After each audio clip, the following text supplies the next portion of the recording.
Hi అందరికీ నమస్కారం. ఇటీవల కాలంలో గేమ్ చేంజర్ ఎక్స్పెక్టేషన్స్ని అందుకోలేకపోయిందని మాట్లాడుకుంటా ఉన్నాం. సినిమా బాగుంది, సినిమా మంచి కాన్సెప్టు, కానీ జనానికి రీచ్ కావడంలో కమర్షియల్గా వెనుకబడిందన్న మాటలు వినపడుతున్నాయి. సో లోపం ఎక్కడుంది? నిజంగానే కమర్షియల్గా వెనకబడిందా? సో ఆ సినిమాని ఏ రకంగా మనం విశ్లేషించుకోవచ్చు? మనతో పాటుగా ప్రముఖ రాజకీయ సినీ విశ్లేషకులు చిల్లగట్ట శ్రీకాంత్ గారు ఉన్నారు. సార్ నమస్కారం. సార్ నమస్తే కిరణ్ గారు. సరే, చాలామంది సినిమా చూసిన తర్వాత మంచి సినిమా, కుటుంబ సమేతంగా చూడదగ్గ సినిమా, మా పిల్లల్ని తీసుకెళ్ళాము, చాలా ఇన్స్పిరేషన్గా ఉంది, చాలా కొత్త కొత్త అంశాలు, ఐఏఎస్ అవ్వాలన్న ఒక ఉత్సుకత కలిగించింది సినిమా అని, అలాగే ఐఏఎస్లు ఐపీఎస్లు కూడా సినిమా చూసి బాగుంది అన్న. కానీ కమర్షియల్గా ఎక్కడో వెనకబడిందేమో అనేసి చాలామంది ఈవెన్ సక్సెస్ మీట్ కూడా నిర్వహించాల. ఏంటి సార్, ఎక్కడ ఫ్లాస్ ఎక్కడున్నాయి, ఏంటి, ఎట్లా విశ్లేషిస్తారు దీన్ని? సార్ దీన్ని నేను ఒక వన్ లైన్లో చెప్పమంటే నేను ఒకటే విషయం చెప్తాను సార్. ఆ సినిమా చూసిన తర్వాత చూశాను, 3 సినిమాలు, సంక్రాంతి సినిమాలు 3 చూశాను. 3 చూసిన తర్వాత విత్ సుజాత, వితౌట్ సుజాత, శంకర్ అని అనిపించింది నాకు. Okay, screen play writer. ఎందుకు అనిపించిందంటే, మీకు జెంటిల్మెన్, ప్రేమికుడు, భారతీయుడు, జీన్స్, బాయ్స్, ఒకే ఒక్కడు, అపరిచితుడు, రోబో, ఈ ప్రయాణంలో మీకు సుజాత గారు ఉన్నారు. సుజాత గారు అసలు పేరు రంగరాజన్ గారు. ఆయన సైంటిస్టు, ఈవీఎం రూపకర్తలలో కీలక సైంటిస్టు రంగరాజన్ గారు. ఆయన 1935లో జన్మించారు. 54 నాటికి ఆయన ఫిజిక్స్లో డిగ్రీ తీసుకుని ఆ తర్వాత ఆయన మద్రాస్ ఇన్స్టిట్యూట్ ఆఫ్ టెక్నాలజీలో చేరారు. ఎలక్ట్రానిక్స్లో ఇంజనీరింగ్ చేశారు. ఆయన ఏపీజే అబ్దుల్ కలాం గారు ఇద్దరు మంచి మిత్రులు. ఏపీజే అబ్దుల్ కలాం గారు కూడా అప్పుడు అక్కడ విద్యను ఇస్తున్నటువంటి ఎలక్ట్రానిక్స్ ఇంజనీరింగ్లో ఆయన కూడా ఉన్నారు. ఇద్దరు చాలా మంచి ఫ్రెండ్స్. మీకు చాలా కోణాలు, చాలా పార్శ్వాలు సుజాత గారిలో కనిపిస్తుంది. సుజాత అంటే ఆయన అర్ధాంగి పేరు. ఆయన అర్ధాంగి పేరు కలం పేరుగా చేసుకుని 250 కథలు, 100 నవలలు, 10 నాటకాలు రాసి తమిళ సాహిత్యాన్ని సుసంపన్నం చేసినటువంటి రచయిత సుజాత రంగరాజన్ గారు. గ్రేట్. ఈ క్రమంలో మీకు ఆ తర్వాత శంకర్ గారు 2008లో సుజాత రంగరాజన్ గారు పరంపదించారు. 2008 నాటికి స్క్రిప్ట్ లాక్ చేసేశారు రోబో. 1980లో ఎన్ ఇనియా ఎంతిరా అనేటటువంటి నవల, సుజాత రంగరాజన్ గారు రాసిన నవలే రోబో. మీకు ఆయన తమిళ భాషా వికాసానికి కూడా చాలా కృషి చేశారు. ఇప్పుడు కంప్యూటర్ని తమిళంలో కణిని అనాలని, పాస్వర్డ్ని కడవుచోళ్ అనాలని, ఇట్లా ఇంగ్లీష్కి మరీ ముఖ్యంగా టెక్నాలజీకి సంబంధించినటువంటి భాషకి తమిళంలో పదాలని సృష్టి చేసినటువంటి సృష్టికర్త సుజాత రంగరాజన్ గారు. అద్భుతం. ఈ సుజాత రంగరాజన్ గారు అందుకే మీకు తమిళంలో, తెలుగులో రోబో అయినప్పటికీ తమిళంలో ఆ సినిమా పేరు ఎంతిరన్. అవును, ఆ పేరు పెట్టారు, యంత్రుడు తెలుగులోకి మనం తర్జుమా చేసుకుంటే. మీకు ఆ తర్వాత చేసిన సినిమాలు 2.0, ఐ, తర్వాత భారతీయుడు 2, గేమ్ చేంజర్, ఈ 4 సినిమాల దగ్గరకు వచ్చేటప్పటికి సోల్ మిస్ అయింది. మీకు ఆ సోల్ ఎందుకు మిస్ అయిందంటే, సినిమాలు అన్నారు, ఐ విక్రమ్ చేసిన ఐ పోయింది.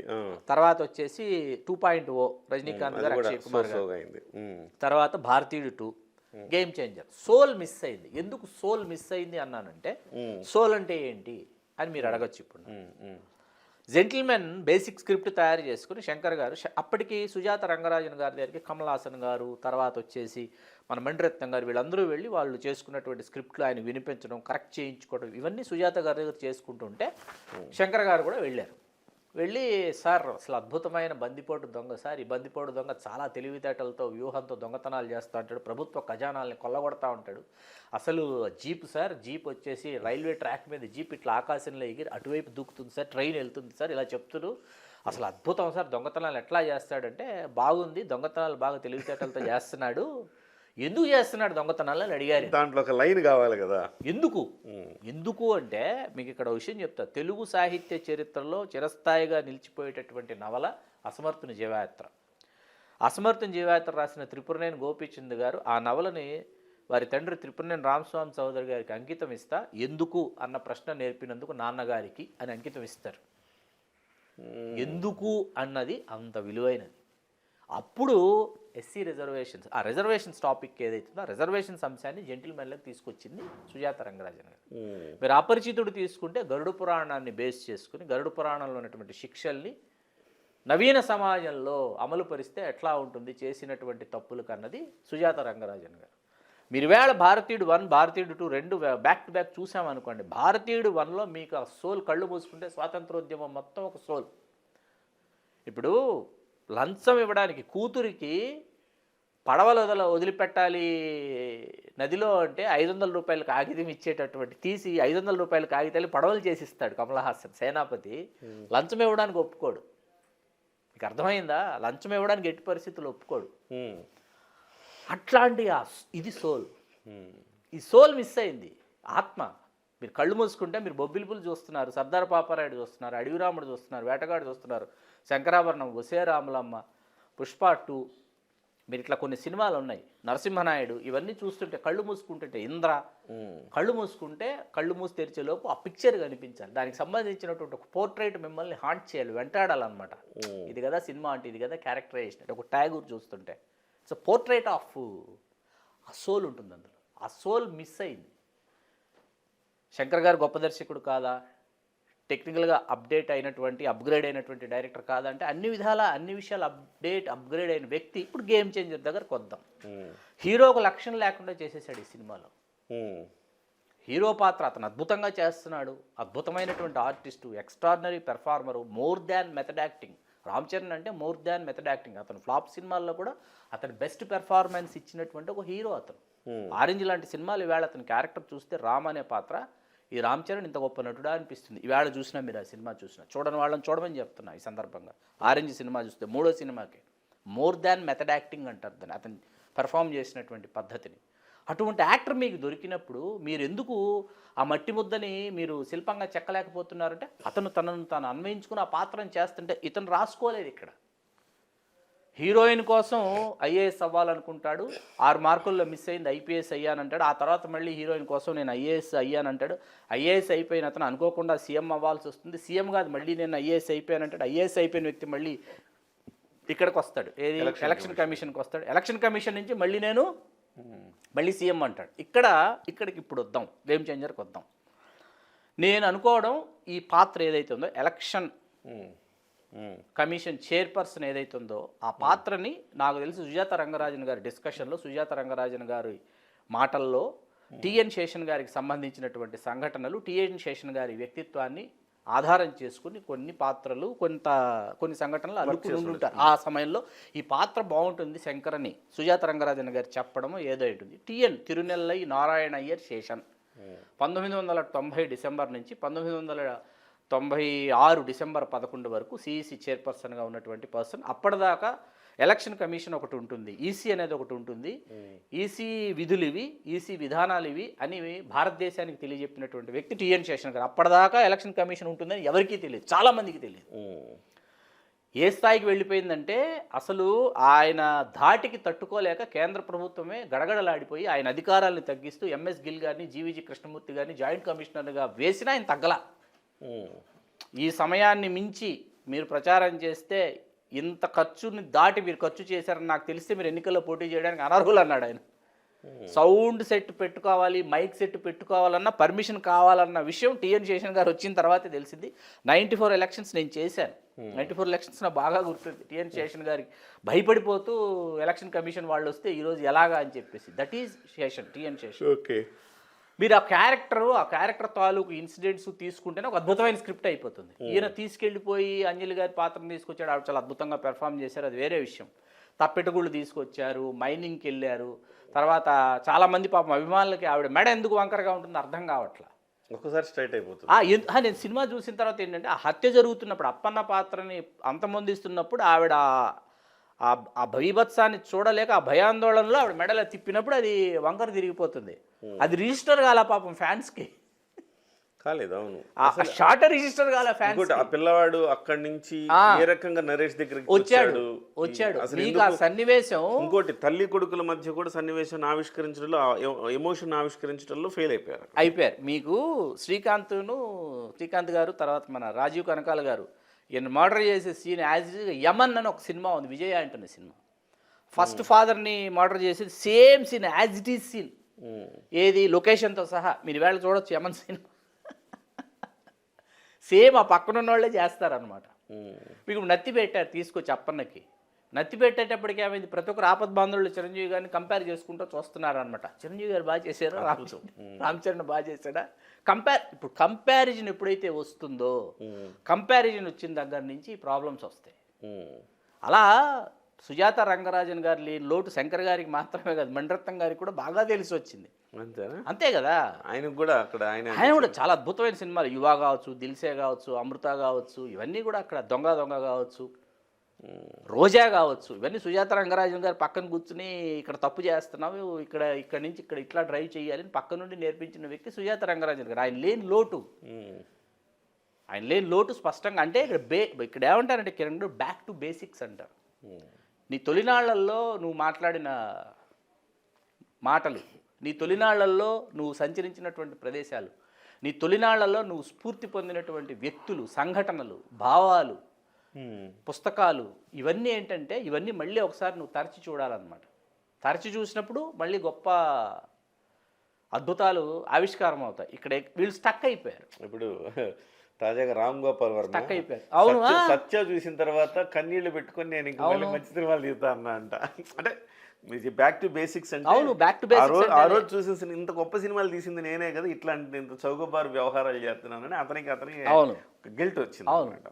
సో ఓవరాల్గా గేమ్ చేంజర్లో ఆయన పెర్ఫార్మెన్స్ అద్భుతంగా ఉన్నా కానీ సినిమా వెళ్ళకపోవడానికి ఆత్మ లేదు. మీకు ఎందుకు ఆత్మ లేదు అని అంటే, నేను ఇన్ని చెప్పి 2.0 కూడా చెప్పాలి. నేను గేమ్ చేంజర్ గురించి చెప్పి, మరి గేమ్ చేంజర్ గురించి చెప్తూ 2.0 మరి రజనీకాంత్ గారు, అక్షయ్ కుమార్ గారు, ఆఫ్టర్ రోబో, ఇంత స్పాన్ ఉన్నటువంటి సబ్జెక్ట్లో మీకు అక్కడ అక్షయ్ కుమార్ గారు క్యారెక్టర్ ఏంటి, ఒక సైంటిస్టు.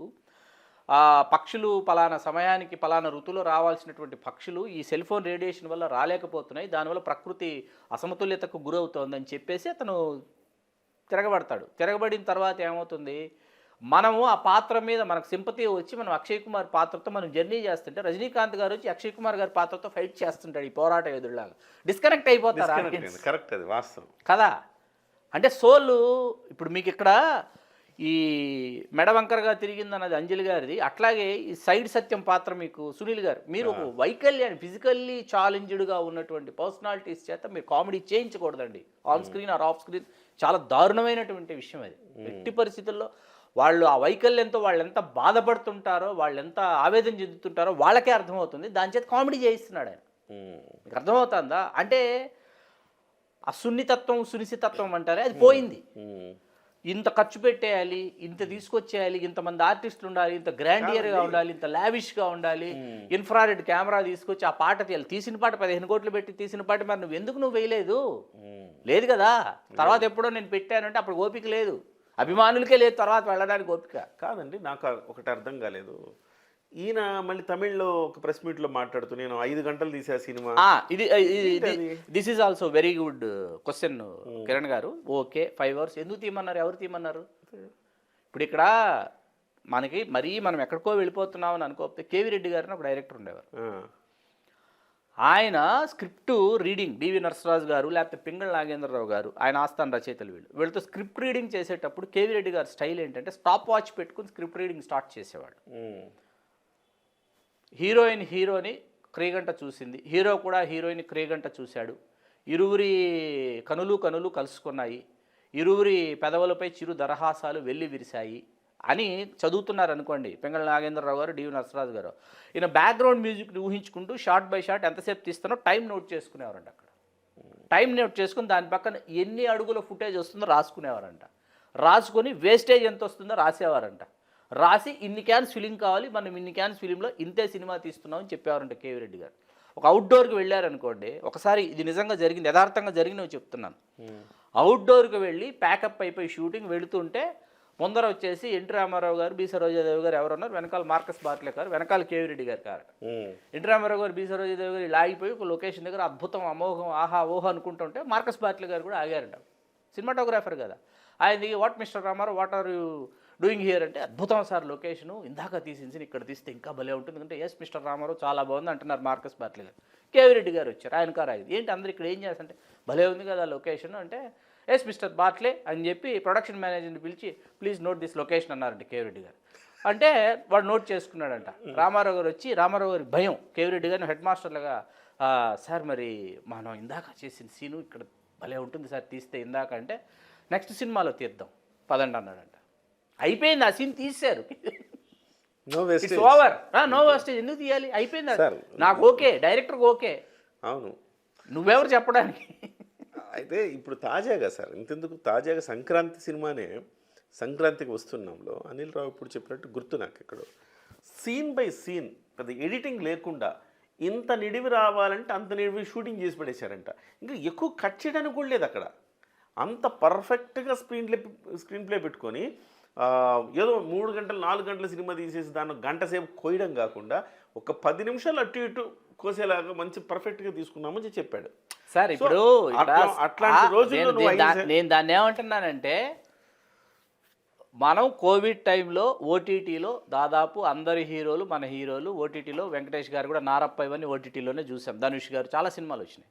గేమ్ చేంజర్ మీరు ఓటీటీలో వెబ్ సిరీస్గా రిలీజ్ చేయండి. 5 గంటలు తీశారు, 5 గంటలు వెబ్ సిరీస్ వేయండి ఇక్కడ. సో 5 గంటలు తీసినప్పుడు అట్లీస్ట్ 2 పార్ట్లుగా తీసుకునే దానికి ఆ పెట్టుకొని తీయాలి.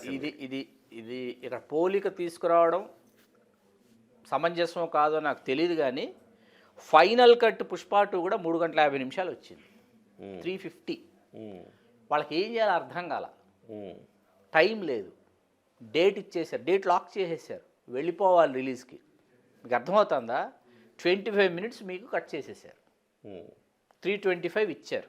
325 తర్వాత సినిమా ఓవరాల్గా బ్లాక్ బస్టర్ టాక్ వచ్చేసింది. అయినా కూడా ఒక అసంతృప్తి ఉంది పుష్ప ప్రేమికులకి. పుష్ప ప్రేమికులకు ఒక అసంతృప్తి ఏంటంటే దీనికి అక్కడ లింకు, దీని లింకు ఇంకొకటి ఏదైనా ఉంటే దీనికి ఏదో లింక్ చేసేటటువంటి షాటు లేకపోతే సీను ఉంటే బాగుండు, అది మిస్ అయిందని ఒక అసంతృప్తిని పసిగట్టిన తర్వాత చాలా రోజుల తర్వాత ఆ 20 నిమిషాలు ఇప్పుడు మళ్ళీ ఎల్లుండి నుంచి మిగతా 5-6 నిమిషాలు కూడా మనం చూడబోతున్నాం. మిగతా ఇప్పుడు రీలోడెడ్లో లేనివి కూడా 5-6 నిమిషాలు చూడబోతున్నాం. ఆ 20 నిమిషాలు కూడా తీసుకొచ్చిన తర్వాత ఆ లింక్ సింక్ అయింది, ఆ లింకులన్నీ సింక్ అయ్యాయి. అదేంటంటే పాస్ అయిపోయినటువంటి వ్యవహారంలో వాళ్ళకి కుదిరిందనమాట. మీకు అర్థమవుతుందా? మీరు 5 గంటలు తీశారు. విచిత్రమైన సమాధానం ఏంటంటే ఆ సమాధానంలో నేను చాలా నవ్వొచ్చిన సమాధానం ఏంటంటే పక్కన పెట్టేసిన దాంట్లో చాలా అద్భుతాలు ఉన్నాయి, ఆయన చెప్పింది చాలా అద్భుతాలు ఉన్నాయి, ఆ అద్భుతాలన్నీ ఇక్కడ లేవంటాడు ఆయన. మరి ఇక్కడ నువ్వేం చెప్పాలనుకున్నావు? మీకు అర్థమవుతుందా?